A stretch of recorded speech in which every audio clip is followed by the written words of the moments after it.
iNews Views, October 18th. Religious zealots in St. Petersburg have vandalized Korean totem poles that were donated as symbols of friendship to Russia's second-largest city. The totem poles were traditionally seen in Korean villages to ward off evil spirits. Russian authorities have so far been unable to arrest the vandals that irreparably damaged the totem poles that were made from Russian pine trees. The park in St. Petersburg will now have a harabong, a stone folklore symbol from Jeju Island. Koreans are working, studying, and reading less than they did 5 years ago, and even sleeping longer, but a whopping 80% still report being fatigued. Those suffering the most are university-educated women in their 30s. More women than ever have joined the workforce, but they still have to handle the brunt of the housework. Another interesting finding of this every 5-year survey is that most Koreans spend just 6 minutes per day reading. Only about 10% read more than 10 minutes per day. What's causing so much weariness here on the peninsula? President Park has been in meetings this week with President Obama, Vice President Biden, Secretary of Defense Carter, and other Washington dignitaries.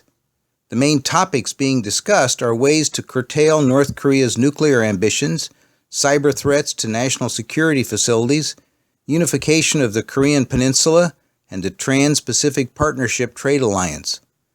President Obama's administration is making an Asian pivot, which means seeking to strengthen alliances in the region in the face of a growing Chinese military and regional conflicts over disputed territories in the South China Sea.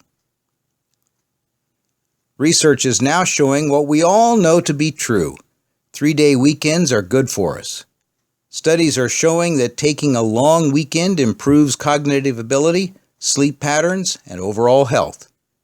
People working longer hours had a 13% greater chance of developing heart disease, a 33% greater chance of experiencing a stroke, and were more likely to be jerks.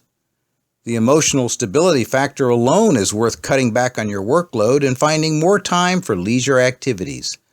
Let's go for a nice long stroll in the park. Scientists are becoming smarter about which drinks are better for us. Coffee has now been shown to complement hydration after exercise, and its high levels of polyphenols help protect against diabetes, cancer, high blood pressure, and cardiovascular disease. Coffee also helps promote memory retention for up to 24 hours after drinking.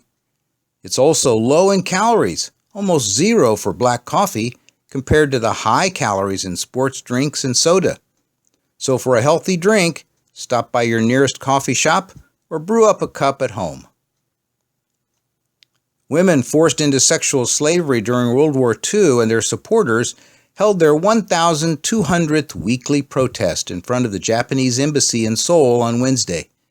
The first protest against this Japanese wartime atrocity was on January 8, 1992, and every Wednesday since then, the women have voiced their desire for a formal apology from the Japanese government.